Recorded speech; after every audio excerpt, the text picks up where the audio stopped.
कोई गलत चीज हमारे पास में आ जाए, आप उसका त्याग करना चालू करो। कोई ने आपको गाली दे दी, आप उसका त्याग कर दीजिए। त्याग किसका करना? व्यक्ति का त्याग नहीं करना, गाली का त्याग करना। कोई गलत विचार मन में आ रहा है, त्याग उसका कर दीजिए। त्याग व्यक्ति का नहीं करना, हमें गलत विचार का त्याग करना, गलत सोच का त्याग करना, गलत दृष्टि का त्याग करना। कई लोगों को देखा है हमने,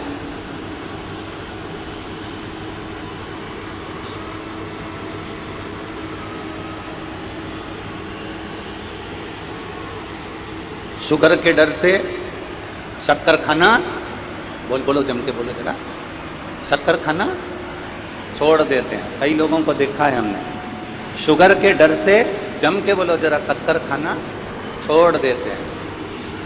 बीपी के डर से, ब्लड प्रेशर के डर से नमक खाना छोड़ देते हैं। बहुत ध्यान देना थोड़ा सा। शुगर का डर लगा तो शक्कर खाना छोड़ दी, बीपी का डर लगा, ब्लड प्रेशर का डर लगा तो नमक खाना छोड़ दिया।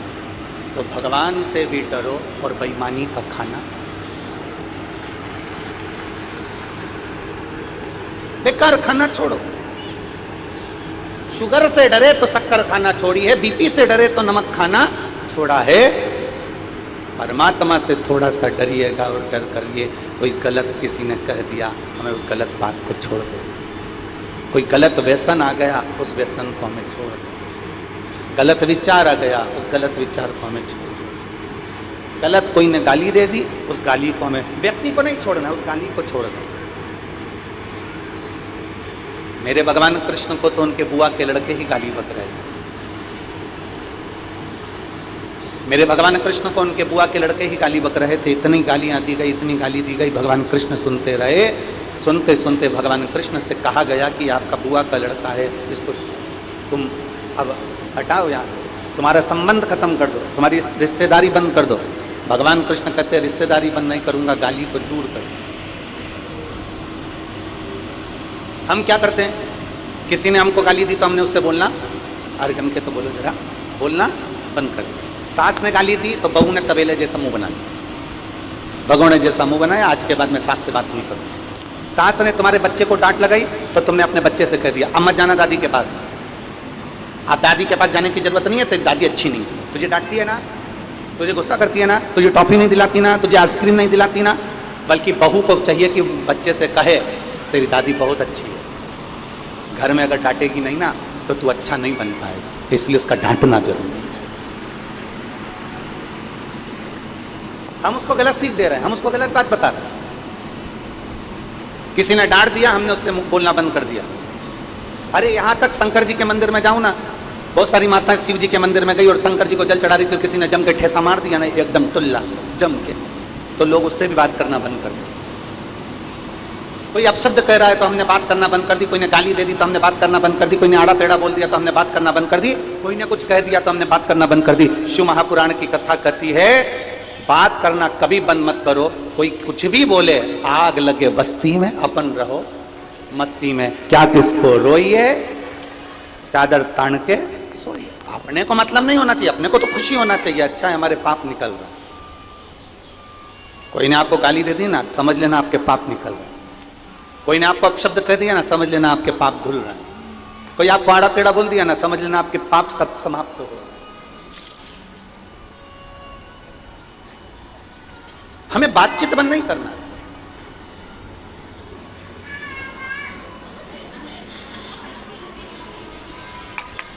भगवान नारायण के चरणों में कौन बैठी रहती है? बोलते जाओ जरा, परत बड़ा बोलो, तुम्हारी आवाज यहां तक आना चाहिए। कौन बैठी है? लक्ष्मी। गणेश जी के बाजू में कौन कौन है? रिद्धि सिंह। ब्रह्मा जी के बाजू में कौन है? ब्रह्मा। इंद्र के बाजू में इंद्रा। केवल एक शंकर भगवान की अर्धांगिनी माता पार्वती जी ऐसी हैं, शंकर जी के मंदिर में जाकर देखना कि दोनों आमने सामने बैठे हुए हैं, बाजू में नहीं है, आमने सामने। क्यों? कारण मैं कुछ कहूं आप सुनना, आप कुछ कहेंगे मैं सुनूंगी, मैं आपके सामने, आप मेरे सामने रहो, जिंदगी भर रहो। और एक आप और हम हैं, जरा सी कोई बात हो जाती है तो कहते हैं आज के बाद तेरा मुंह ही नहीं देखूंगी। मुंह ही नहीं देखो। Chimney chimney. आज के बाद मेरे सामने आना मत, तेरा मुंह ना देखूं मैं। ना ना, शिव पार्वती की कथा कर रही है। कितना भी क्लेश हो जाए, कितना भी विवाद हो जाए, कितनी भी गलत बात हो जाए, तो भी अपनी बोलचाल बंद नहीं करना अपना। चला चल चल जीवा पकड़ चला।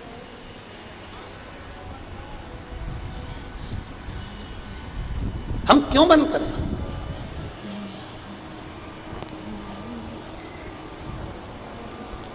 शिव जी को ज्यादा क्रोध आता था कि पार्वती जी को ज्यादा क्रोध आता था?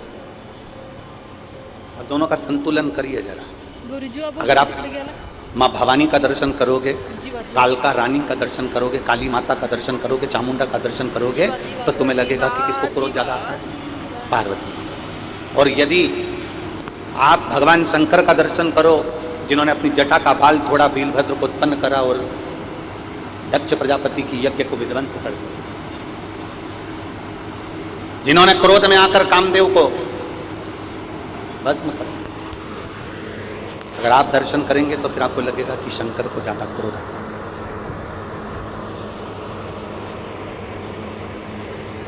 और एक बार भी शंकर भगवान के मुख से यह नहीं निकला कि पार्वती तुझे क्रोध आता है। पार्वती जी ने एक बार भी मुख से यह नहीं कहा कि भोलेनाथ तुमको क्रोध आता है, क्योंकि ना शंकर भगवान को पार्वती में क्रोध नजर आ रहा है, ना पार्वती को शिव जी में क्रोध नजर आ रहा है। ये दोनों एक दूसरे में वात्सल्यता देख रहे हैं, क्योंकि जिसके अंदर जो भरा होता है सामने वाले में वो नजर आना प्रारंभ हो जाता है। पति चिल्ला रहा है, पति अब शब्द बोल रहा है, और चिल्लाते चिल्लाते इतने में पत्नी ने दो शब्द कह दिए तो पति चिल्लाकर बोला, ये देख कितना गुस्सा कर रही है। अपने पति से ऐसे बात करना चाहिए? पति पत्नी से कह रहा है। अब यही बात अगर पत्नी पति से कह दे तो तुम पहले अपने आप को तो देखो, तुम कितना गुस्सा कर रहे हो, तुम कितना क्रोध कर रहे हो। दुकान पर रहते हो तो अच्छे रहते हो, बाहर रहते हो तो अच्छे रहते हो, और घर में आते हो तो इतना क्लेश करते हो। बस ये बात पत्नी ने कही, इतने में तो पति ने गाड़ी की चाबी ली, भुड़ भुड़ भुड़ भुड़।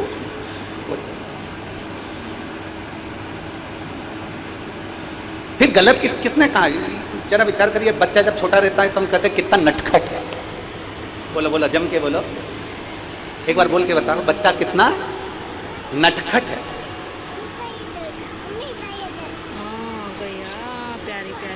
केवल बच्चा जब छोटा रहता है तब उसको कहा जाता है कि बच्चा कितना नटखट है। जब बड़ा होता है तो नट सारे ढीले हो जाते हैं, और बुढ़ापे आते आते से केवल खटखट ही रह जाती है।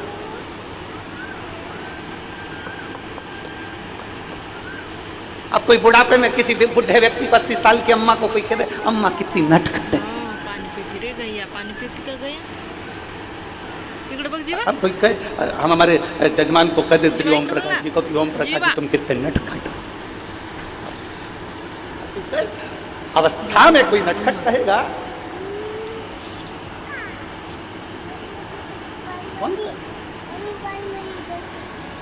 हम क्या देख रहे हैं, हम क्या बोल रहे हैं?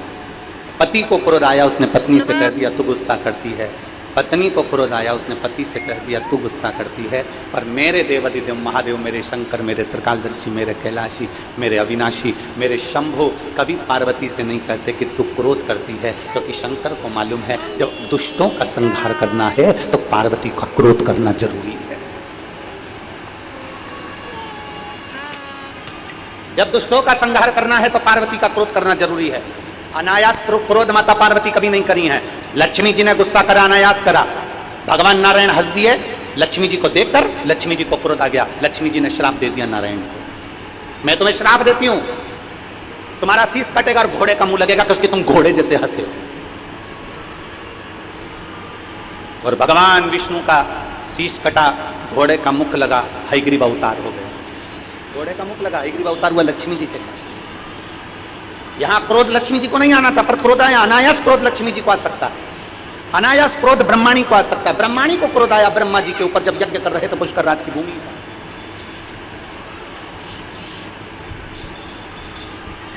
ब्रह्माणी को क्रोध आया जब पुष्कर राज की भूमि पर यज्ञ कर रहे थे, और ब्रह्माणी के आने में देरी हो गई जब ब्रह्माणी नहीं आई तब उस समय पर ब्राह्मणों ने गौ माता के मुख से गायत्री को प्रकट कर लिया और प्रकट कर कर फिर वो यज्ञ में जो बिठाया, बिठाने के बाद में स्वयं ब्रह्माणी देवी आगे और कह दिया मेरा अपमान कर दिया, मेरी जगह पर तुमने दूसरी नारी को बिठाया, कहीं पर तुम्हारी पूजन नहीं होगी, कहीं मंदिर नहीं होंगे, अगर मंदिर होगा तो केवल एक पुष्कर राज में होगा, केवल एक पुष्कर।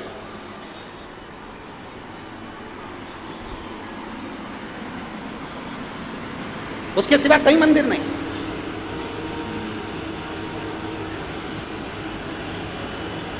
और किसी स्थान पर तुम्हारा मंदिर नहीं होगा। जब ब्रह्माणी ने श्राप दिया तो ब्रह्मदेव कहते ब्रह्माणी तुम क्या बोल रही हो? ब्रह्माणी कहती है सुनो ब्रह्मदेव, सारे यज्ञ से बड़ा, सारे दान से बड़ा, सारे पुण्य से बड़ा एक पुण्य होता है और वो कन्यादान होता है। सारे यज्ञ से बड़ा, सारे दान से बड़ा, सारे पुण्य से बड़ा एक पुण्य होता है, वो कन्यादान होता है। इसके सिवा कोई दान बड़ा नहीं कन्यादान के आगे। इसलिए हम हमारी भारत माता की पुत्रियों से, भारत माता की बेटियों से प्रत्येक कथा में निवेदन करते हैं कि मेरी बेटियों तुम कितनी भी ऊंची पढ़ाई करना, कितनी भी अच्छे ऑफिस में काम करना, पर अपने पिता को कन्यादान का मौका जरूर देना। हम हमारी बेटियों से कहते हैं कि आप कितने भी अच्छे पढ़ लो, अच्छे ऊंचे से ऊंचे स्कूल में पढ़ो, ऊंचे से ऊंचे कॉलेज में पढ़ो, अच्छी एजुकेशन आप धारण करिए, खूब अच्छे अच्छे अहदे पर पद पर मेरी बेटियां बैठे, पर इतना याद रखना अपने पिता को कन्यादान का मौका जरूर देना। जरा सी चाउमीन के चक्कर में और 10 रुपए के पेट्रोल और डीजल के चक्कर में और भुड़ भुड़ के चक्कर में, किसी एरे गेरे नत्थु खेरे के चक्कर में मत आ जाना, अपने माता पिता को कन्यादान का मौका जरूर देना। ब्रह्माणी ने ब्रह्मदेव से कहा सबसे बड़ा दान कन्यादान होता है, सबसे बड़ा यज्ञ कन्या का विवाह होता है, सबसे बड़ा दान पुण्य अगर माना गया है तो कन्या का दान माना गया है। इसलिए आप जब इस पृथ्वी पर कन्यादान कर लोगे तब ब्रह्मदेव आपका मंदिर इस पुष्कर राज की धरा पर पूजनीय हो जाएगा, उस मंदिर का आनंद हो जाएगा। तब ब्रह्मदेव सत्ययुग त्रेता सब निकलता चले गया, द्वापर आ गया और ब्रह्मदेव ने विचार करा अब मैं किसका कन्यादान करूं। तब देव ऋषि नारद ने कहा, उसी पल उसी घड़ी देव ऋषि नारद ने कहा कि भगवान कृष्ण का प्रागट्य हुआ है और भगवान कृष्ण का प्रागट्य हुआ है और बरसाने की राधा रानी के साथ में बाल्यावस्था में जिस विवाह को कोई नहीं जानता, केवल एक ब्रह्मदेव जानते हैं, केवल एक नारद जी जानते हैं, केवल एक राधा जानती है और केवल एक कृष्ण जानते हैं। बाल्यावस्था में भगवान ब्रह्मदेव ने नारद जी की साक्षी में भांडीर वन में बैठकर राधा जी का कन्यादान कर दिया। तब जाके ब्रह्मदेव का पूजन पुष्कर राज की धरा पर प्रारंभ, तब जाकर। सहजता नहीं है महाराज, इसको समझना। इस विवाह को केवल ब्रह्मदेव जानते हैं, इस विवाह को केवल नारद जी जानते हैं, इस विवाह को केवल अगर जानते हैं तो राधा और कृष्ण जानते हैं, इसके सिवा वो विवाह कोई नहीं। वो गोपनीय विवाह जो भांडीर वन में किया। लक्ष्मी जी ने क्रोध करा भगवान नारायण को, घोड़े का मुख लगा। ब्रह्माणी ने क्रोध करा ब्रह्मदेव को, स्वयं पुष्कर राज में केवल पूजे गए, बाकी के कहीं नहीं पूजे गए। तो यहाँ मेरी पार्वती मैया अनायास क्रोध नहीं करती, मेरी पार्वती मैया हर कभी क्रोध नहीं करती। जहाँ क्रोध की जरूरत है वहाँ पार्वती जी क्रोध करती हैं। और आप कभी अनुभव करिएगा, मेरा बहुओं से निवेदन है, मेरा बेटियों से निवेदन है कि आप कभी अनायास क्रोध ना करें, हर कभी क्रोध ना करें। क्रोध का भी एक समय हो, क्रोध पर थोड़ा सा कंट्रोल होना चाहिए। क्या होना चाहिए? जम के बोलो जरा, कंट्रोल। बेडरूम होता है घर में, बोलो बोलो जम के बोलो, वो मेरी परत बड़ा की चीज़ है, बोलो। घर में बेडरूम होता है, जम के तो बोलो। ड्राइंग रूम होता है, वॉशरूम होता है, तो फिर घर में एक रूम कंट्रोल रूम भी होना चाहिए। बेडरूम है ना, इधर वाली जीजी जरा बोलो तो बेडरूम है ना, ठीक है। ड्राइंग रूम है ना, ओ जीजी हो है ना, वॉशरूम है ना, तो फिर कंट्रोल रूम भी हो। जैसे गुस्सा आए उस रूम में जाकर बैठ जाओ, अपने आप को कंट्रोल करना प्रारंभ करिए।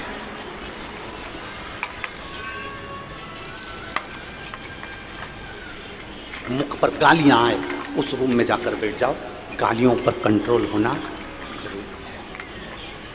गलत विचार आए कंट्रोल रूम में पहुंच जाओ, कंट्रोल करिए अपने गलत विचारों पर। आपकी वाणी अब शब्द बोल रही है, किसी व्यक्ति के लिए अब शब्द तुम्हारे मुख से निकल रहा है, किसी के लिए आड़ा टेढ़ा निकल रहा है, किसी के लिए गाली निकल रही है, किसी के लिए ताने निकल रहे हैं। अपने भीतर जो भरा है वो ही तो बाहर निकल रहा है, जो भरा है वही तो निकल रहा है। गुलाब जामुन खाओगे, आम की डकार आएगी क्या?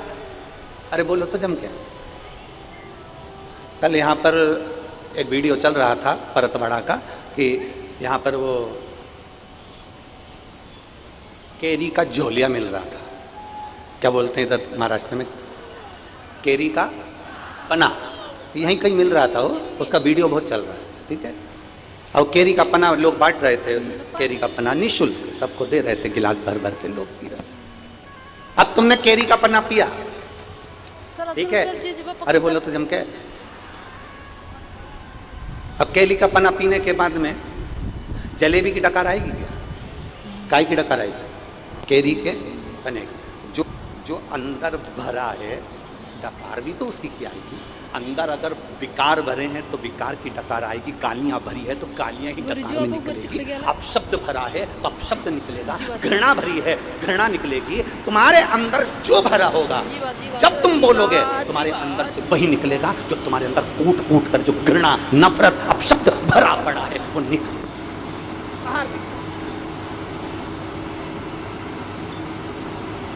कोई व्यक्ति बहुत अच्छा बोल रहा है, समझ लेना उसके अंदर अच्छाई भरी हुई है। कोई व्यक्ति बहुत अच्छी व्यवहार कर रहा है, समझ लो उसके अंदर व्यवहार अच्छा भरा हुआ है।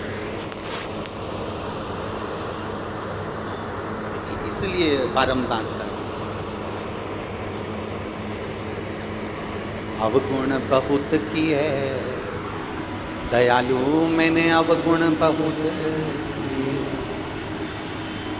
और मुख तो दिया रे तूने दाता बन के, मुख तो दिया रे तूने दाता, पर कभी नहीं भजन कियो दयालु मैंने अवगुण। मुख तो तूने दाता बनकर दे दिया, पर मैंने इस मुख से केवल 24 घंटे लोगों की बुराई निंदा अपशब्द ताने गालियां आड़ा टेढ़ा बोलता। और कान दिए रे तूने, बोलो बोलो, दाता बन के, पर कभी नहीं सत्संग सुनो। जब भी सुना केवल चुगली, केवल बुराई, केवल अपशब्द, केवल ताने, केवल गाली, केवल आड़ा टेढ़ा। और नयन दिए रे तूने, बोलो बोलो जम के बोलो जरा, दाता बन, कभी नहीं दर्शन कियो, केवल दूरदर्शन कियो। दर्शन नहीं, केवल दूरदर्शन। चित्र अच्छा देखोगे तो चरित्र भी अच्छा। ये बहुत सारे सीरियल, बहुत सारे नाटक टीवियों में आते हैं, बहुत सारे सीरियल।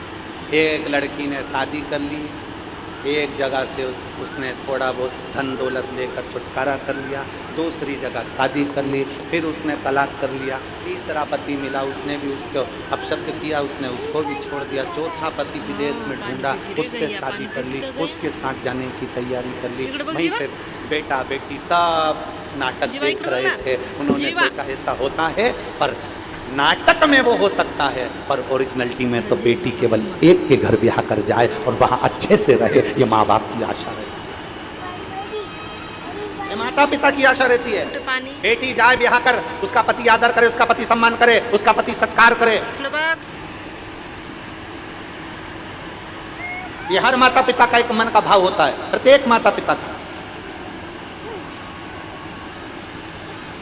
इसलिए शिव महापुराण की कथा कहती है, 3 चीजें भगवान शंकर के साथ माता पार्वती का विवाह करते समय, भगवान शंकर के साथ विवाह करते समय भगवान हिमालय राज ने शंकर भगवान में 3 चीजें देखी।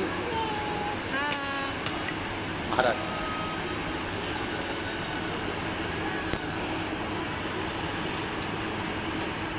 पार्वती जी के पिता हिमालय राज ने शंकर जी के साथ विवाह करते समय 3 चीजें देखी। प्रत्येक घर के पिता को अपनी बेटी की शादी करते समय 3 चीजें देखना चाहिए। पहला, संपत्ति मत देखो, कुल देखो, अच्छा कुल है कि नहीं, इसके घर में कहीं लड़कियों के साथ बहुओं के साथ अत्याचार तो नहीं हो रहा, इसके घर में बेटियों के साथ में अपशब्द तो नहीं बोले जा रहे। हिमालय राज ने पार्वती जी का विवाह करते समय 3 चीजें देखी थी। प्रत्येक घर का पिता बेटी की शादी करते समय 3 चीजें देखे। संपत्ति मत देखना, तुम्हारी बेटी के भाग्य में संपत्ति होगी तो वो ढेरों की संपत्ति बनवा देगी, और अगर भाग्य में नहीं होगी तो पेट्रोल पंप भी बिगवा देगी। उसका क्या? अगर संपत्ति देखोगे, 4-4, 5-5 गाड़ी देखकर लड़की की शादी कर दी, पेट्रोल पंप देखकर लड़की की शादी कर दी, दुकान देखकर लड़की की शादी कर दी, और मालूम पड़े वो धीरे धीरे धीरे धीरे लड़का ना जाने कौन से दोस्तों के संग बैठ गया, और मालूम पड़े एक बार शेयर मार्केट में बैठा, डब्बा गोल करके आ गया, पूरा पेट्रोल पंप, गाड़ी ने बंगला सब 2 मिनट में चले गया। इसलिए शास्त्र कहता है संपत्ति मत देखो, बेटी की शादी करने से पहले फूल देखिए। दूसरे नंबर पर बेटी की शादी करने वाले पिता को दूसरी चीज देखना चाहिए जो हिमालय राज ने देखा। चेहरा मत देखना, लड़के का चरित्र देखना कि वो बेटी के लायक है। मालूम पड़े हैंडसम, स्मार्ट। अब स्मार्ट तो फोन भी होता है, तो क्या फोन से शादी कर लोगे? स्मार्ट तो फोन भी होता है। हिमालय राज जी ने अपनी बेटी पार्वती का विवाह करने से पहले 3 चीजें देखी। पहला, उन्होंने संपत्ति नहीं देखी, कुल देखा। दूसरे नंबर पर उन्होंने चेहरा नहीं, अब आपको बोलना है क्या देखा? चरित्र देखा। लड़का कहीं गलत पीने खाने में तो नहीं, व्यसन में तो नहीं, बेकार जगह तो नहीं जाता, कहीं और इसका संबंध तो नहीं। मालूम पड़े हमारी बेटी जिंदगी भर तो है कि मालूम चेहरा तो अच्छा था, स्मार्टफोन जैसा था, नजर भी अच्छा आ रहा था, कभी कभी एप्पल जैसा भी था। बेटी को दुख हो तो क्या मतलब कहूँ, एप्पल का फोन किस काम का जब तुम्हें चलाना ही नहीं आएगा? बोलो तो सर ईमानदारी से क्या काम का? भाई काम का कोई व्यक्ति बेचारा फसल का काम करे ना, जो जमीन में खेती बाड़ी करे, उस व्यक्ति को कोई बहुत बड़ा एप्पल का फोन दे देनी तो वो तो जाके कह दे छोड़ा था मेरे को नहीं चाहिए, मेरे से चले ही नहीं, हमारे तो कीपैड ला के दे दे छोटा सा, नंबर दबाऊँ और बात हो जाए, और बात में बात करता मेरे से तो बस इतना सा चले। अभी भी यहाँ पर कई माताएं ऐसी बैठी है, कई माताएं बैठी है जिसको बड़ा बड़ा फोन चलाना नहीं आता, तो छोटा सा फोन से काम करता है। पहले उसका लड़का 10,000 20,000 का चला है, पर वो तो वो 500-700 का चला है।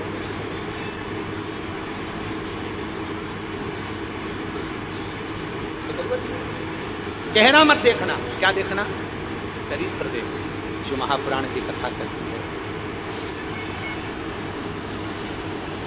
उसका धन नहीं, उसकी कमाई नहीं। महापुराण की कथा करती है, तीसरे नंबर पर करती है कि उनका धन वैभव सब अलग चीज है। तीसरे नंबर पर शिव महापुराण हिमालय राज की कथा करती है पार्वती जी के विवाह के लिए कि लड़के की संग किसका? मेरी परतवाड़ा की जीजी और जितने भारत भूमि के जितने भक्त शिव महापुराण की कथा को इस परतवाड़ा की धरी से श्रवण कर रहे हैं, इस भूमि से सुन रहे हैं, जो अपने आस्था चैनल पर, फेसबुक, यूट्यूब पर, मोबाइलों पर इस कथा को सुबह 9:30 बजे से 12:30 बजे तक सुन रहे हैं, उनसे निवेदन करेंगे 3 चीजों का स्मरण आपके जीवन में रहे। एक, धन मत देखो, कुल देख लो। दूसरा, संपत्ति मत देखो, लड़के की संगति देख लो। और तीसरा, चेहरा मत देखो, चरित्र देख लो, और तुम्हारी लड़की कभी दुखी नहीं हो सकती, वो सुखी ही रहो।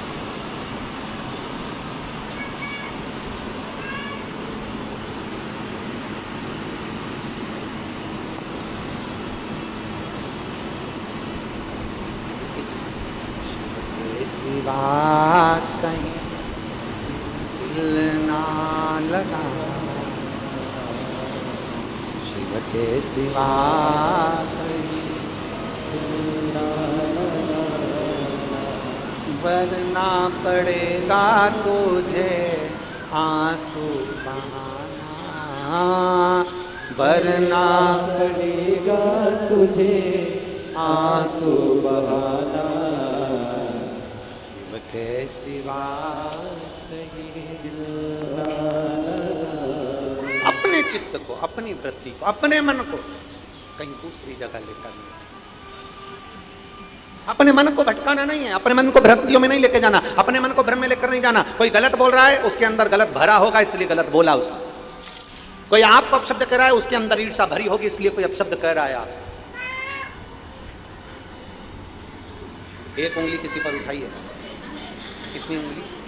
ये ऐसा है जब एक उंगली हम किसी पर उठाते हैं तो ये 3 उंगलियां हमारी ओर जाती है कि तू अपने अंदर झांक कर देख कि तू क्या है।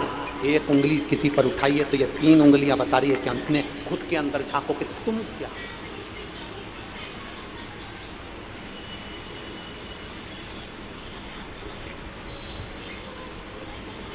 सास बहू की गलतियां निकाल, बहुत निकाल, खूब निकाल।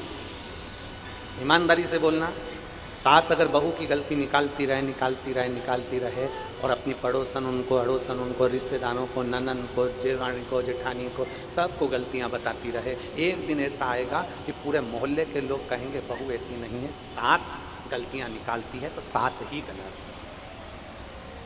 बहू दिन भर सास की गलतियां निकालती रहे, जब मायके जाए तब गलती, जब जाए तब गलती, बहन आए तो गलती बताए, कोई आए तो गलती, पति को गलती बताए, तो एक दिन ऐसा आता है कि लोग भी समझ जाते हैं सास गलत नहीं, गलत नहीं है।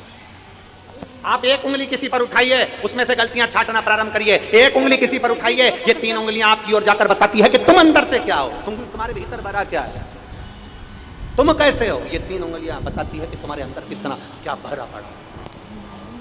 शिव पुराण कहती है ना सास बुरी होती है ना बहू बुरी होती है, कुछ समय का चक्र होता है जो बुरा होता है, उसको टल जाने दो, दोनों में एक दिन प्रेम जरूर बढ़ेगा। एक लड़की की शादी हुई, लड़के से उसका विवाद हो गया, मायके चली गई, मायके वालों ने कह दिया मत जाना तो हमारे पास। जो महापुराण की कथा कहती है थोड़ा टल जाने दो, इस संवाद को थोड़ा टल जाने। लड़का लड़की में विवाद हुआ है ना, थोड़ा समझाओ, कोई बात नहीं बेटा, चल हम बैठते हैं, बात करो, अच्छे से रहो, दोनों अच्छे से रहो, प्रेम से रहो। विवाद हुआ, अभी नए नए जुड़े हुए, 1 साल हुआ शादी का, 2 साल हुआ, 3 साल हुआ, थोड़ा समय लगेगा, कम से कम 5-6 साल इंतजार करो, इसके बाद निर्णय पर पहुंचना। इतनी जल्दी निर्णय मत ले कि मुझे अब इसके साथ रहना ही नहीं, बहुत समय तुम मायके में रह रही है, जा ससुराल में रह। हो सकता है बेटी को समझाओ, तुम एक बार विवाद कर आ गई, मान लो तेरे को ऐसा पति मिला और फिर तूने तलाक भी ले लिया, तो हो सकता है तो दूसरी शादी करे और वो भी ऐसा ही निकल गया, क्या जवाब। थोड़ा समझाओ, थोड़ा समझाने का प्रयास करिए, थोड़ा कहने का प्रयास करिए। हाँ, जब बेटी के लायक लड़का ना हो और तुम्हें लगे कि ये बेटी के लायक नहीं, सही में हाथ उठाता, मारता, ठोकता, गाली देता, अपशब्द करता, इज्जत नहीं करता, सम्मान नहीं करता, इतनी बड़ी बात। एक बुजुर्ग व्यक्ति मरते मरते 4 बातें अपने लड़के को कहकर चले।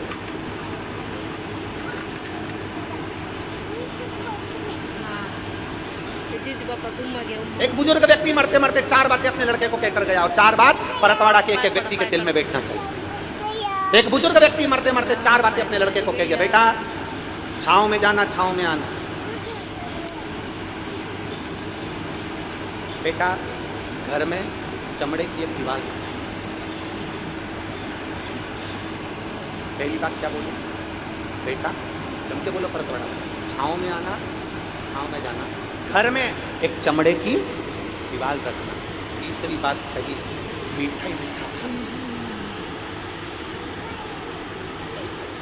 और चौथी बात अपनी पत्नी को प्यारी प्यारी गैया डांटना है तो बांध के डांटना, अपनी पत्नी को डांटना है तो बांध कर डांटना। ये 4 बातें बुजुर्ग कहकर चले गया। लड़के ने अमल करना प्रारंभ कर दिया, छाँव छाँव जाओ, छाँव छाँव आओ। तो लड़के ने क्या करा, अपनी दुकान तक, अपने घर से लेकर दुकान तक टेंट लगवा दिया, छाँव में जाता, छाँव में। लड़के ने सुना पिताजी ने कहा कि चमड़े की दीवार घर में रखना, तो जब गांव में कोई भैंस मरी, उसका चमड़ा लाकर उसने निकलवा के अपनी दीवार पे टांग दिया, चमड़े की मारने लगा। तीसरी बात, मीठा मीठा खाना, इतना मीठा खाया कि शुगर हो गई। और चौथी बात, अपनी पत्नी को पहले बांधता फिर डांटता। एक दिन पत्नी छूट कर अपने मायके चली गई और अपने पिताजी से कहा पापा मुझे नहीं, पानी बहुत गंदा माहौल हो। पहले तो अच्छे थे, पर जब से पिताजी मरे 4 चीजें इनको बताकर चले गए, मीठा मीठा खाओ, चमड़े की दीवार रखो, और पत्नी को जब भी डांटना तो बांध कर डांटना, और छाँव छाँव जाना, छाँव छाँव। जमाई आया अपनी पत्नी को लेने के लिए, ससुर ने कहा बेटा क्या बात, तुम पहले तो ऐसे नहीं थे, तुम पहले ऐसे नहीं थे बेटा, क्या हुआ।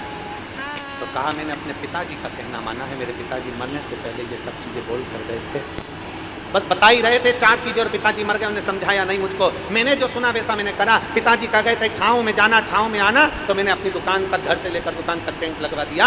लड़की के पिताजी ने कहा तुमने अपने पिता के शब्दों को सही से धारण नहीं करा। तुम्हारे पिताजी ने कहा था छाँव में जाना, छाँव में आना, मतलब जब भी अपने व्यापार के लिए जाना, दुकान पर जाना, तो सुबह जाना और शाम को आना।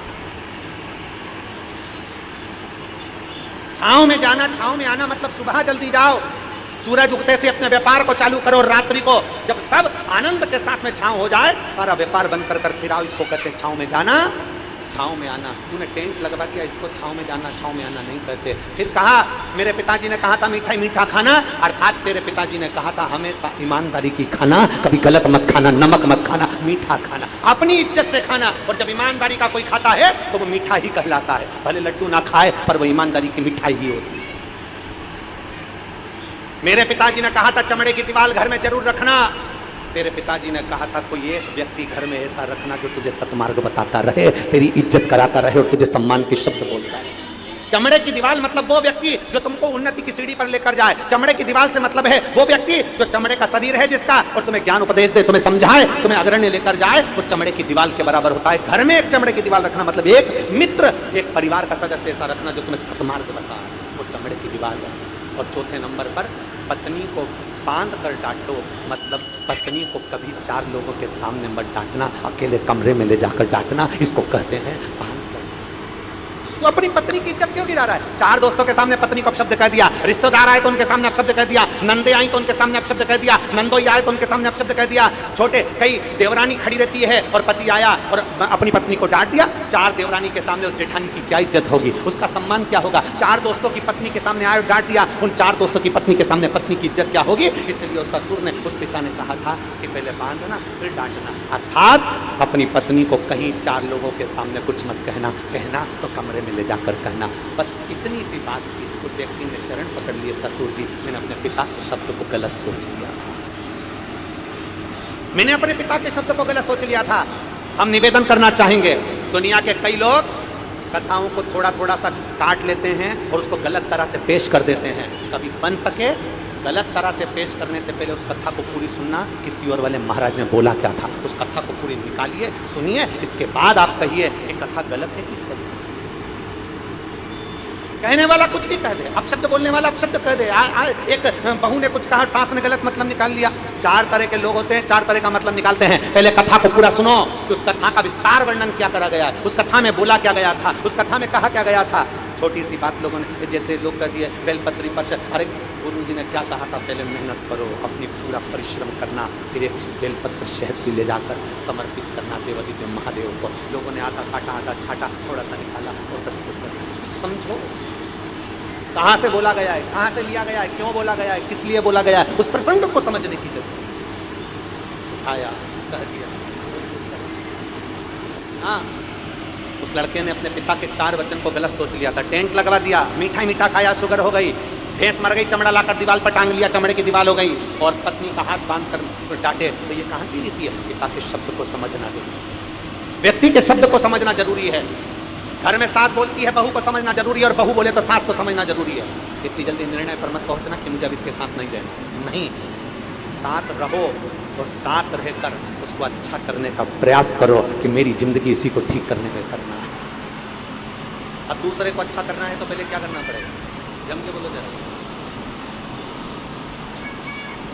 बहू को अच्छा बनाना है तो सास को क्या करना पड़ेगा? बोलो बोलो, जम के बोलो, परतवाड़ा वाली। पहले क्या करना पड़ेगा? खुद को अच्छा करना। गायत्री परिवार वाले कहते हैं हम सुधरेंगे, बोलो बोलो जम के, हम सुधरेंगे युग सुधरेगा, हम बदलेंगे युग बदले। पहले बदलना किसको पड़ेगा? हमें अपने आप। पहले सुधरना किसको पड़ेगा? हमें अपने आप। जब हम ही नहीं सुधर रहे तो फिर दुनिया क्या है? हम ही नहीं सुधर रहे। एक पंडित जी प्रवचन में कह रहे थे 4 महीना चतुर्मास में बैंगन नहीं खाना चाहिए। पंडित जी प्रवचन में कह रहे थे 4 महीना चतुर्मास में बैंगन नहीं खाना चाहिए। पंडित जी घर गए, उनकी पत्नी ने मूंग की दाल बनाई।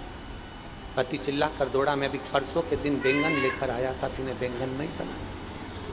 पत्नी बोली तुम्ही ने तो प्रवचन में कहा था कि चतुर्मास में 4 महीना बैंगन नहीं खाना चाहिए। पति माथा ठोक कर बोला चौकी की कथा को चूल्हे तक क्यों लाया? वो तो मैं प्रवचन में कह रहा था, तूने अपने आप में अमल कर लिया। हम जो कहें पहले अपने आप में अमल करना चाहिए। हम जो बोलें पहले अपने आप पर अमल करना चाहिए। हम बहू को कह रहे हैं बेटा ऐसा रहिए, बेटा ऐसा करिए। हम खुश हो रहे हैं अपने जमाई को देखकर। यहाँ जितनी माताएं बैठी हैं सब अपने जमाई को देख के बड़ी खुश होती हैं। मेरा जमाई इतना बढ़िया, मेरी लड़की को रोज घुमाने ले जाता है। मेरा जमाई इतना बढ़िया, मेरी बेटी के दे तो मायके लेकर आता है। और वही की वही जो तुम्हारा जमाई कर रहा, वही की वही तुम्हारा छोरा तुम्हारी बहू के साथ करे तो क्यों बुरा लगे? फिर क्यों बुरा लगता? मेरा जमाई मेरी बेटी को मायके लेकर आता है, मेरा जमाई मेरी बेटी को रोज घुमाने ले जाता है, और तुम्हारी बहू को तुम्हारा बेटा रोज गाड़ी पे घुमाने ले जाए तो तुम्हारा मुंह भगोड़ा हो जाए। दूर के ढोल, चल जीवा पकड़ चल। अरे बोलो तो परतवाड़ा वालों, दूर के ढोल सुहावने। तुम्हारा जमाई बेटी को आइसक्रीम खिलाए तुम्हें अच्छा लगे, मेरा जमाई हीरा। और तुम्हारा बेटा तुम्हारी बहू को आइसक्रीम खिलाए तो जीरो। वो भी तो किसी का जमाई है, वो भी तो किसी की बेटी है। जब तुम्हें मेरा जमाई मेरी बेटी को जब घूमने जाए ना तब गाड़ी दिलाए, जब घूमने जाए जीवा जीवा वो क्या बोलते हैं, एयर रिंग दिलाए, एयर रिंग। जब घूमने जाए जीवा तब उसको जीवा जीवा जीवा अंगूठा। और तुम्हारी बहू को तुम्हारा बेटा दिलाए तो बड़े खुश हुआ करो कि जैसे आज आपके जमाई की बात सुनकर आपको गर्व होता है, उसी तरह मेरी बहू के घर के लोगों को भी मेरे बेटे को देखकर गर्व होना चाहिए।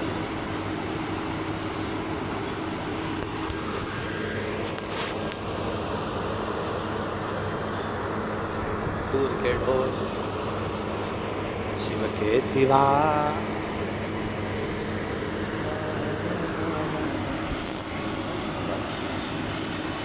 दूसरा करे तो अच्छा, अपन करें तो अपन करें तो नहीं। स्वयं को सुधारिए।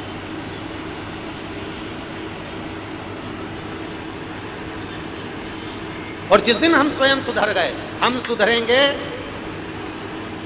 हम दूसरे से कहते हैं मंदिर जाओ लोटा भर के जल चढ़ाओ, पहले अपने को जाना पड़ेगा। हमने दूसरे से कहा तेरे यहाँ ऐसा हो रहा है तो तू पशुपति व्रत कर, उसने पशुपति व्रत करे और उसका काम हो गया, और तूने पशुपति व्रत करे और नहीं हुआ। क्यों? क्योंकि तेरा विश्वास पक्का नहीं था। उसने तेरे वचन पर विश्वास करा और उसने काम किया और हो गया। हमारे भीतर ऐसा भाव उत्पन्न हो जाता है कि हम दुनिया के बोझ। ऋषि नारद ने भी देखा। देवऋषि नारद के भीतर भी एक संशय उत्पन्न हो गया था कि भगवान शंकर सुनते नहीं, देखते नहीं, बोलते नहीं और शिव कुछ नहीं करते। ये देवऋषि नारद के भीतर एक छोटा सा भाव है।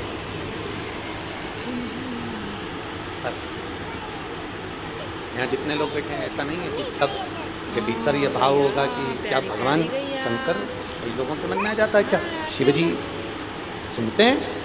जिसने समझ लिया कि शंकर सुनता भी है, शंकर बोलता भी है और शंकर छप्पर फाड़ कर देता भी है, तो वो फिर शिव को छोड़कर कहीं दूसरी जगह वो शिव को छोड़कर बोल बम का नारा है, जम के जरा बोल बम का नारा है। फिर वो शंकर को छोड़कर नहीं जाता, वो शिव की स्तुति में लगा रहे अपने पूरे समय।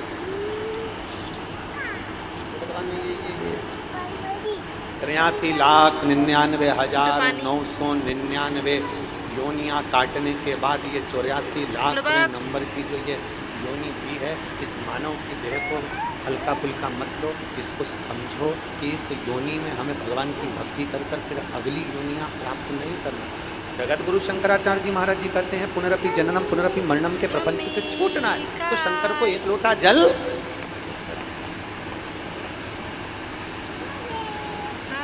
और ये मत सोचना कि बहुत बड़ा शिवालय मिले, बहुत बड़ा शंकर का मंदिर मिले, वहीं जाकर जल चढ़ाएंगे। ना ना ना, तुम्हारे घर के करीब में, तुम्हारे घर के पास में, तुम्हारे घर के नजदीक में जो शिवालय है वहां जाकर जल चढ़ा, वहां चले जाओ। घर में शंकर जी हैं, किस किसके घर में है? जरा हाथ उठाओ चलेगा सबके यहाँ रख दो। बहुत हमने एक बार पहले बात कही थी, कई लोग एक प्रश्न करते हैं कि गुरुजी क्या घर में केवल एक ही शंकर जी रखना चाहिए? क्या घर में एक शिवलिंग रखना चाहिए कि दो रखना चाहिए? कितने कितने शिवलिंग हम घर में रख सकते हैं? तब हमने शिव महापुराण के माध्यम से वर्णन किया था, तुम्हारे घर में एक शिवलिंग है, दो शिवलिंग है, तीन शिवलिंग है, चार शिवलिंग है, पांच शिवलिंग है, सब चलेगा। तुम्हारे घर में 10 शिवलिंग है वो भी चलेगा, तुम्हारे घर में 11 शिवलिंग है वो भी चलेगा, तुम्हारे घर में 12 शिवलिंग है वो भी चलेगा। सारे देवी देवताओं की मूर्तियां एक या दो चल सकती है, पर शंकर का शिवलिंग तो अनगिनत तुम्हारे घर में रह सकता है। वो शंकर तुम्हारे घर में जितना है उसमें ये मत सोचना कि मेरे घर में एक है तो मैं एक ही रखूं तो है।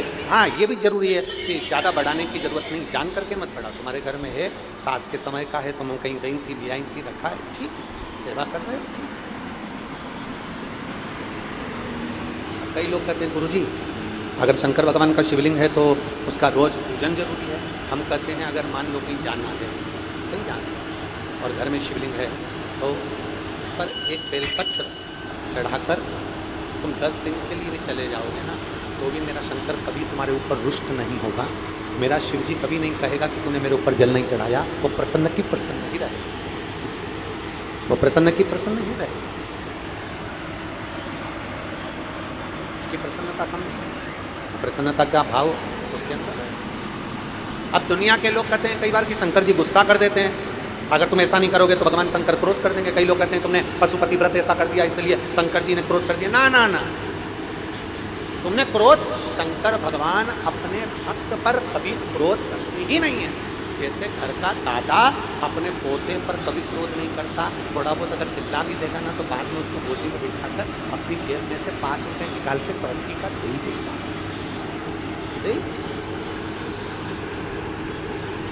एक बार दोनों हाथ उठाकर हर हर महा, वो दादा है, वो पिता, वो कभी अपशब्द कहता ही नहीं।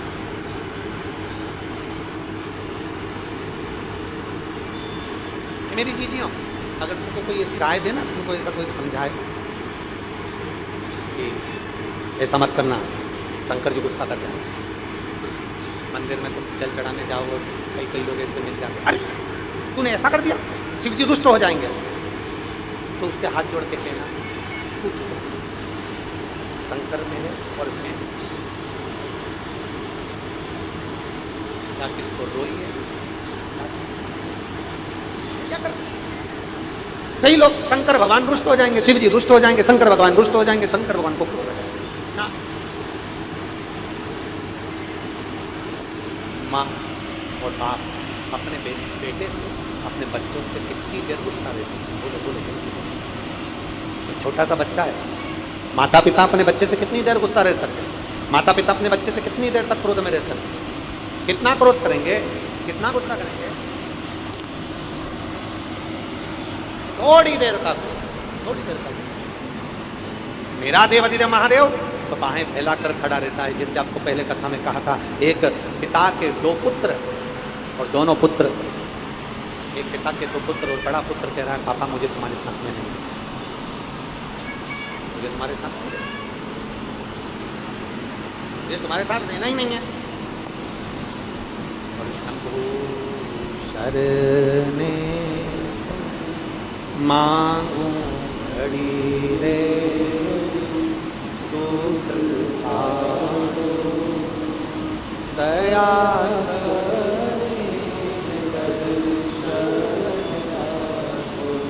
शंभु मांगू घड़ी रे तू दया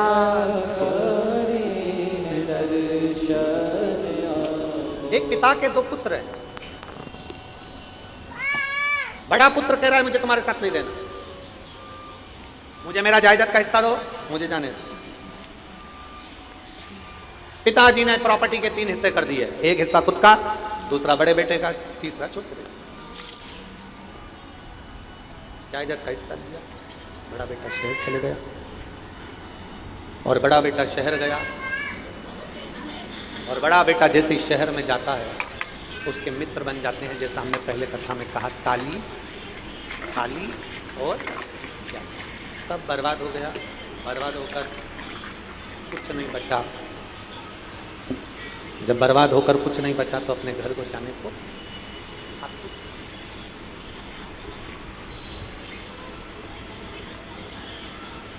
घर जाना। अब उसको लग रहा है मेरा पिताजी नहीं रखेगा, अब उसको लग रहा है मेरा बाप नहीं रखने वाला। रोता बिलखता घर गया। पिताजी खेत पर काम कर रहे हैं और पिताजी खेत पर काम कर रहे और अपने बेटे को जो देखा तो पिता ने बाहें फैला ली। बेटा दौड़ कर आया और अपने बाप के गले लग गया, अपने पिता के गले। पिताजी, जो आपने प्रॉपर्टी का हिस्सा दिया था वो मेरा सारा बर्बाद हो गया। कोई बात नहीं। पिताजी ने कहा धन चले गया, तू तो आ गया ना, चिंता मत कर, ये धन और जोड़ लेंगे, चिंता मत कर, मेरी बाहें फैली हैं, गले लग जा। पिता ने उसको गले लगा लिया। अपने बेटे को बाप ने गले लगाया और गले लगाकर अपने बेटे से कहा तुझे चिंता करने की जरूरत नहीं है। शास्त्र कहता है, लोग कहते हैं कि एक गंदा व्यक्ति भी मंदिर जाता है, एक झूठ बोलने वाला व्यक्ति भी मंदिर जाता है, एक कपट करने वाला मंदिर भी जाता है, एक बेईमानी करने वाला व्यक्ति भी मंदिर जाता है, एक छल करने वाला व्यक्ति भी मंदिर जाता है, एक प्रपंच करने वाला व्यक्ति भी मंदिर जाता है। मेरे शंकर भगवान सबको अपने गले से लगाते हैं, किसी को नहीं छोड़ते, सबका कल्याण करते हैं। वो किसी को अनाथ नहीं छोड़ते, क्योंकि उसका नाम वो विश्वनाथ है। और मेरे भोले तेरा सहारा है, मेरे भोले तेरा सहारा है, मेरी नैया का तू किनारा है, मेरी नैया का तू किनारा है, मेरे भोले तेरा सहारा है, मेरे भोले तेरा सहारा है, मेरी नैया का तू किनारा है, मेरी नैया का तू किनारा। किसी को अनाथ नहीं छोड़ता, उसका नाम विश्व। भाव से बोल विश्वनाथ भगवान की।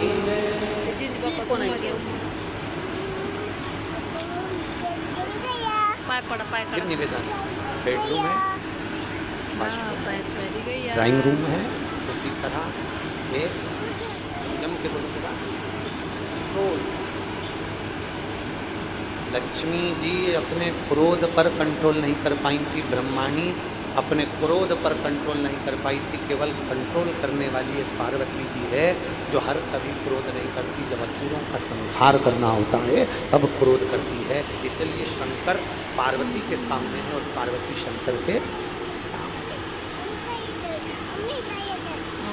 गैया प्यारी प्यारी गैया जी में मेरे भोलेनाथ जी में एक सबसे बड़ा गुण है, सबसे बड़ा। कौन सा गुण है शंकर भगवान में? सबसे बड़ा गुण शंकर भगवान का सबसे बड़ा गुण। चलो बोलो जरा, परतवाड़ा वाले बताओ, शंकर भगवान का सबसे बड़ा गुण कौन सा है? सबसे बड़ा गुण शिव जी का एक सबसे बड़ा गुण कौन सा है? उनका गुण है शंकर भगवान केवल एक ऐसे देवता हैं जिन्होंने अपनी पत्नी की भी पूजन करवा दी।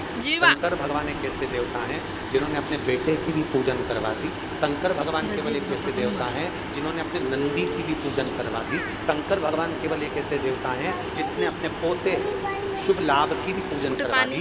शंकर भगवान एक ऐसे देवता हैं जिनने पड़पोते अमोद और प्रमोद की भी पूजन करवा दी। शंकर भगवान एक ऐसे देवता हैं जिन्होंने अपनी लड़की अशोक सुंदरी की भी पूजन करवा दी। शंकर भगवान एक ऐसे देवता हैं जिन्होंने अपनी 5 बेटी जया, बोलो विषहरा, शामरी बारी, गौतली, देव, ये 5 बेटियों की भी पूजन करवा दी। शंकर भगवान एक ऐसे देवता हैं जिन्होंने अपने गले में पड़े हुए सांप की भी पूजन करवा दी। शंकर भगवान एक ऐसे देवता हैं जिन्होंने मस्तक पर चढ़ी हुई बेलपत्र की भी, बोलते जाओ जम के, पूजन करवा दी। शंकर भगवान एक ऐसे देवता हैं जिन्होंने अपने तन पर चढ़ी हुई भस्म की भी पूजन करवा दी। शंकर भगवान एक ऐसे देवता हैं जिन्होंने मस्तक पर रखी हुई गंगा की भी पूजन करवा दी। शंकर भगवान एक ऐसे देवता हैं जिन्होंने मस्तक पर रखे हुए चंद्र की भी पूजन करवा दी। और शंकर भगवान एक ऐसे देवता हैं जो शंकर का नाम हमेशा लेता रहता है, एक लोटा जल चढ़ाते रहता है, दुनिया में देवाधिदेव महादेव उसकी भी पूजन करवा देते हैं। आप अगर शंकर के मंदिर में एक लोटा जल चढ़ा रहे हो, आप शिव जी के मंदिर में एक लोटा जल समर्पित कर रहे हो, एक ना एक दिन ऐसा आएगा कि शंकर भगवान तुम्हें नीचा नहीं देख सकते, वो तुम्हें ऊंचा एक पत्र है।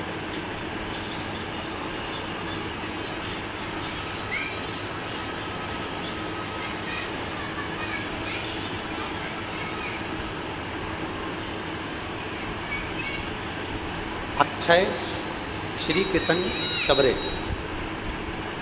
चिखली तालुका चिखली, जिला बुलढाना। कहीं बैठे हो तो हाथ हिला सकते हैं, आप ही हैं। श्री शिवाय नमस्ते। एक लाइन आपने लिखी है बेलपत्र की, आजा आजा। अक्षय किशन चबरे, चिखली तालुका, जिला बुलढाना से।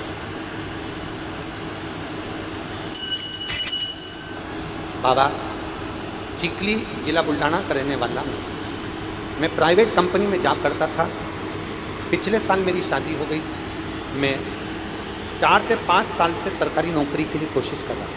बाबा सत्य मानो तो मेरा मन पहले कथा में नहीं था। मेरी माँ कथा सुनती थी और मेरी पत्नी ने, जिसके साथ मेरी शादी हुई, मेरी पत्नी शंकर जी को और आप पर पूरा भरोसा किया। मैं भले ना करूं पर मेरी पत्नी आप पर पूरा भरोसा करती है और उसने पशुपतिनाथ का व्रत किया। गुरुदेव 5 सोमवार व्रत किया। मेरा इस बात पर कोई भरोसा नहीं। बाबा शायद जैसा मैं हूं ना, ऐसे दुनिया में और भी लड़के होंगे जो आप पर भरोसा नहीं करते, पर मेरा भरोसा जैसा मेरी पत्नी ने पशुपति व्रत करा, पर मेरा उस पर भरोसा नहीं। पत्नी कहती है तुम चिंता मत करो, तुम तुम्हारी प्राइवेट जॉब करो, मेरा काम है भगवान शंकर को मनाना। मेरा बाबा मेरी सुनेगा जरूर, तुम्हारी सरकारी नौकरी तब लग के रहेगी चाहे कुछ भी हो। मेरी पत्नी ने फिर वापिस व्रत किया। मैंने उसको मना किया मत कर, कुछ नहीं होने वाला। फिर उसने नहीं माना। तब मेरे पिताजी ने अमरावती में आकर मेरे माता जी के कहने पर कथा श्रवण करी। फिर मेरे पिताजी ने सुना कि पंडाल में 5 जगह पर अगर कथा सुनी जाती है तो भगवान शंकर से जो मांगा जाता है वो देता है। मेरे पिताजी 5 पंडाल में जाकर कथा सुने। पंडलपुर, 40 गांव, यवतमाल, ऐसे मेरे पिताजी कथा सुनने के लिए गए। और बाबा का मैं क्या गुणगान करूं गुरुदेव।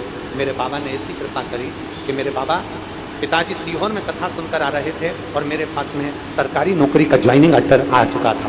मैं बाबा को यहाँ धन्यवाद देने के लिए आया हूँ। क्या बाबा सुनता है गुरुदेव? क्षमा चाहता हूँ, आप पर विश्वास नहीं करता था, पर जान गया कि कथा आप नहीं करते, कथा तो मेरा देवाधिदेव महादेव करता। लाइन अच्छी है, आप और खाली नहीं भेजेगा, इतना भर कर भेजेगा कि 3 महीने में तुम भी पत्र लिख कर भेजोगे कि बाबा ने हमको छप्पर फाड़ कर लौटा। शिव है वो,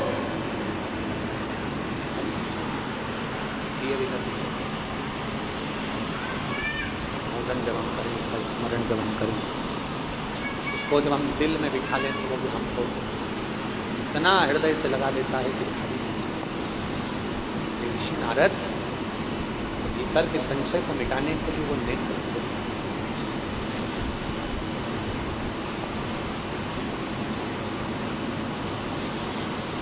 अपने भक्त के कल्याण करने के लिए वो क्षण भर नहीं करता, क्षण भर की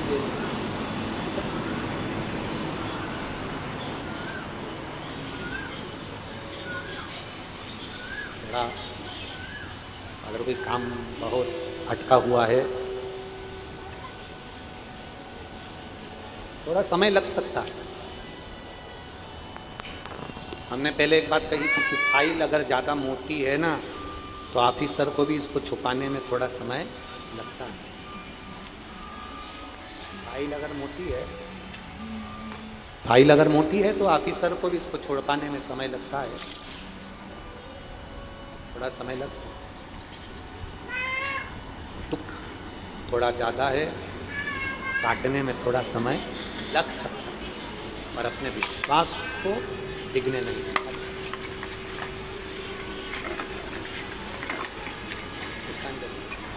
बधाई आपकी बेटी का जन्म।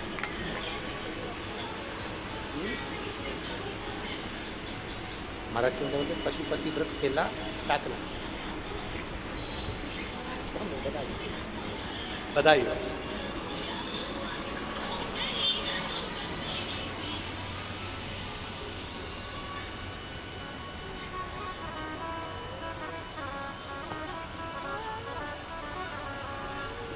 ओ रिश्ता तेरा मेरा सबसे प्यारा, रिश्ता तेरा मेरा सबसे प्यारा, तू मेरा बाबा मैं हूँ तेरा लाला, मैं हूँ तेरा लाला, तू मेरा बाबा मैं हूँ तेरा लाला, मैं हूँ चला तेरा चल चल चल पकड़ चल। लाला। आप उससे संबंध जोड़ कर रखो, उसको हर पल अनुभव कराता। देवर्षि नारद ने एक बार संबंध जोड़ा, उसने अनुभव करा दिया। ब्रह्मा जी के मन में संशय था, भगवान नारायण के पिता कौन है, पूछ लिया कौन पिता, भगवान नारायण ने कह दिया देवती ने महादेव मेरे पिता। तिकडे गेला संशय है, जीवा जीवा जीवा जीवा ग जीवा जीवा जीवा। एक संबंध अगर अब पक्का है ना तो वो अनुभव कराता, संबंध पक्का है तो अनुभव कराता।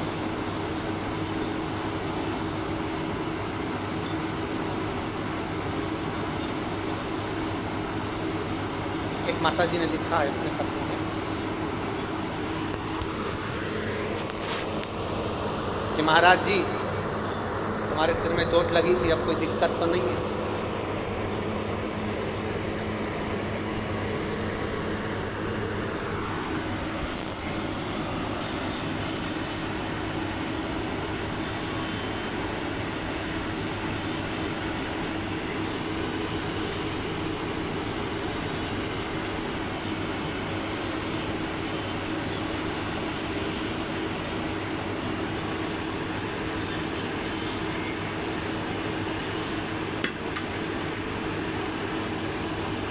नाम का ढूंढूं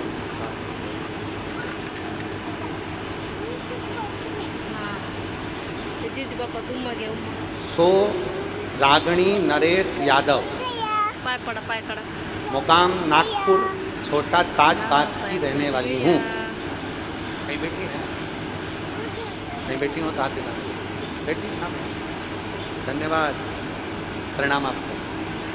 उन्होंने सबसे पहली लाइन लिखी, जरा कैमरे वाले जरा बताओ, सबसे पहले तो ये बताओ पंडित जी आपको कोई तकलीफ तो नहीं है?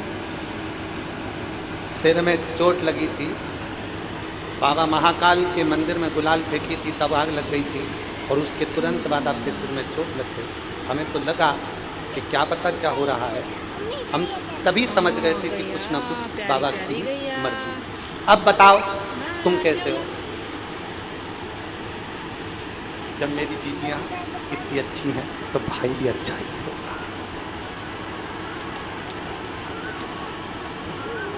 और जितनी मेरी जीजी मुझसे प्रेम करती है उतने मेरे जीजा करते हैं, उतना ही प्रेम। कल भी एक पत्र था, तुम चांगला है,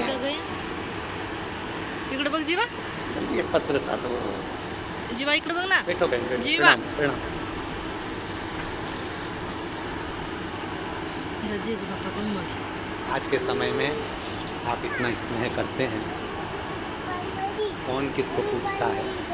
आपका स्नेह आपने दिया और मेरी जीजियों ने इतना पूछ लिया, समझ लो अपने भाई की उम्र तो वैसे ही बढ़ती, वैसे ही बढ़ती। ये स्नेह है आप, ये प्रेम। शिव महापुराण की कथा करेंगे। ब्रह्मा जी के मन में संशय उत्पन्न हो गया, भगवान विष्णु के पिता कौन? भगवान विष्णु जी से पूछा तुम्हारे पिताजी कौन है? शंकर भगवान का नाम ले दिया। शिव जी तुम्हारे पिता? हाँ।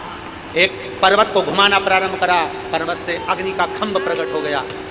खंभ प्रकट हुआ तो उसने शिवलिंग की आकृति ले ली, शिवलिंग की आकृति ली तो उसमें से आकाशवाणी हो गई, ब्रह्मा मैं नारायण का पिता, मैं नारायण।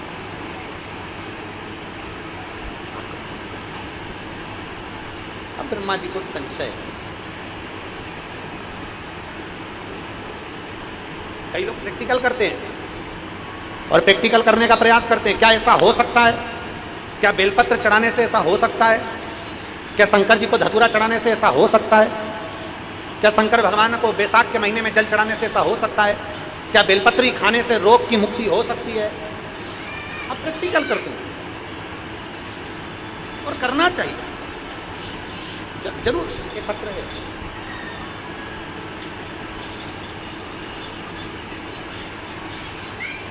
शारदा रामलाल मंडले, माया प्रेस, पेंशनपुरा, परतवाड़ा, तहसील अचलपुर, जिला अमरावती। मेरा मोबाइल नंबर ये है। कहीं बैठे हो कहा दिला सकते,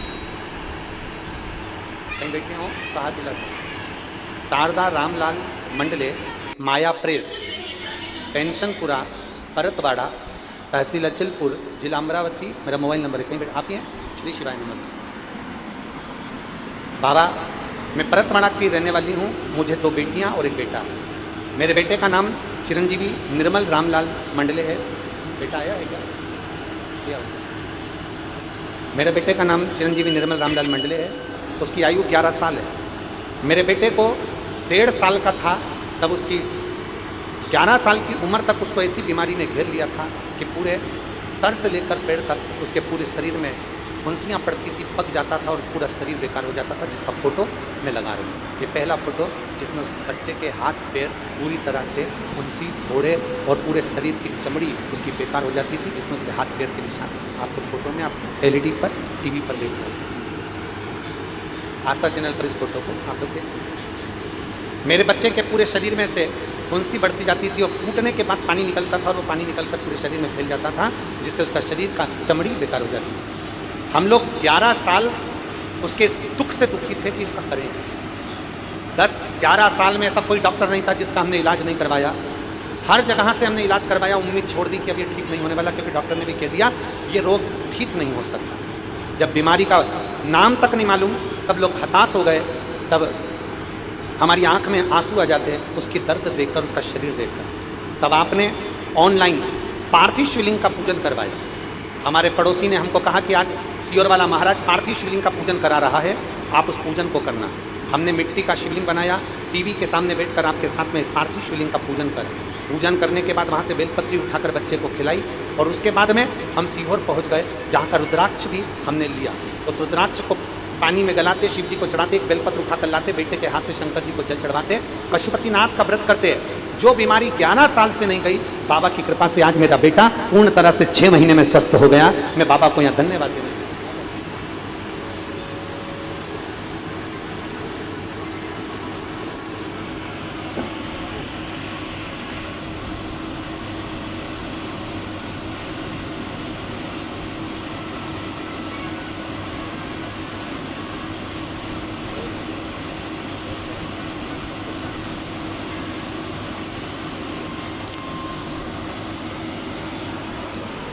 पूरा शरीर, अब बच्चे के शरीर में से अब कोई फुंसी नहीं हो रही। 6 महीने से अब बेटा ठीक है।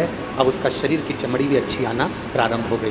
जोरदार ताली बजाकर देखो, उसके शरीर का जो रोग था, पूरे शरीर से पानी बहता था, पूरे शरीर से उसके फुंसियाँ होती थी, पक जाती थी, तो पूरा शरीर बेकार। 6 महीने से बाबा कृपा करी है, बाबा ने अब शरीर, तो 11 वर्ष से तकलीफ हो गई। सारी समस्या का हल बाबा को दिल से समर्पित कर तो बाबा से।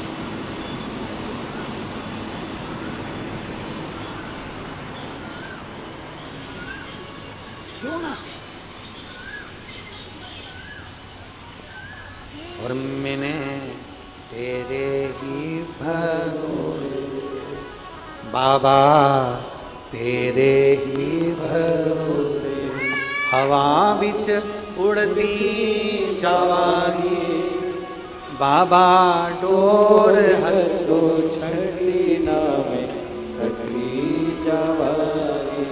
भोले मेरे शंभो मेरी हवा बिच उड़ती जावागी, बाबा डोर हथो छड़ी नामे शिव की शरणागति दुख नहीं दे सकती, सुख ही दे। अभी कथा में कहा भोलेनाथ जी का सबसे बड़ा गुण एक है, बेटे की पूजन करवाई, पत्नी की पूजन करवाई, पोते की पूजन करवाई, बेटियों की पूजन करवाई। शंकर जी का सबसे बड़ा गुण है, मेरे महाकाल राजा का, मेरे कुबेरेश्वर महादेव का सबसे बड़ा गुण है, जो शंकर का भजन करता है मेरा भोलेनाथ उसकी भी जगत में पूजन करवा देता है। वो देवादिदेव महादेव चोर को कुबेर बनाता है, सहज नहीं। ये आप लोग इतना इतना लाखों की संख्या में आए हो, पंडाल भर भर के बैठे हुए हो, धूप में बैठे, पेड़ों के नीचे बैठे हुए हो, गाड़ी की छांव में बैठे हुए हो, दुकानों के अंदर बैठे हुए हो, ये तुम्हारा भरोसा, ये तुम्हारा विश्वास, खाली नहीं जाएगा। चिमनी है, चिमनी। बैसाख महीने की कथा है, पानी। भगवान शंकर का शिवलिंग प्रकट। चला चल चल जीवा पकड़ चला। भगवान ब्रह्मदेव आकाश मार्ग में शिवलिंग का छोर देखने, भगवान नारायण शिवलिंग का चरण देखने, कुछ नहीं। माता पिता गोरी जीवा बघ वर तिकडे गेला।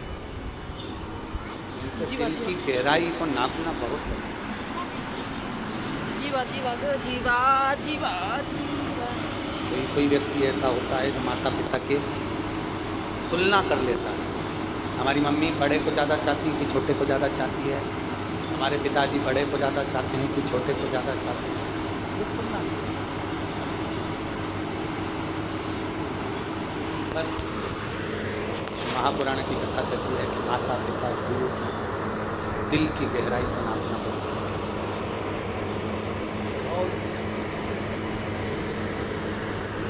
कहना सरल है, नापना।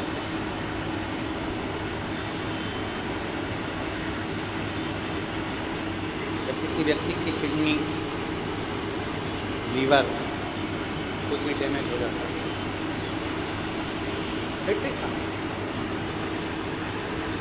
बेटे का शरीर किडनी लीवर में डैमेज हो गया तो किडनी देने वाला कोई दूसरा नहीं मिलता, केवल अगर देती है तो एक माँ या पिता अपनी किडनी और अपना लीवर दान कर देते हैं अपनी औलाद के लिए कि मैं कष्ट में जीऊंगी, चल जाएगा पर मेरा बेटा कष्ट में। पाय पड़ा, पाय पड़ा। मेरे बेटे को कष्ट में।